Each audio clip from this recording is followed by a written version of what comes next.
হয়ে যাবে। গুড, আসি তাহলে। আর তো কোনো, চলো। বলছিলাম, লাস্ট বারের মতো ওর সাথে একটু কথা বলতে পারি? বলো। কষ্ট হচ্ছে না রে তোর? কষ্ট হচ্ছে? বস, চুপ করে কোথায় যাচ্ছিস তুই? আস্তে আস্তে আস্তে আস্তে।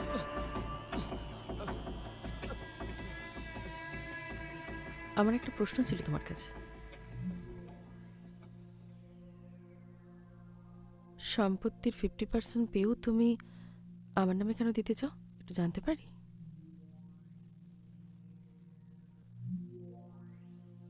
কেন দিতে চাই? ছোটবেলা থেকে ঈশ্বর আমার কপালটা এমনভাবে লিখেছেন, কোনোদিন কোনো ভালো সুযোগ পাইনি।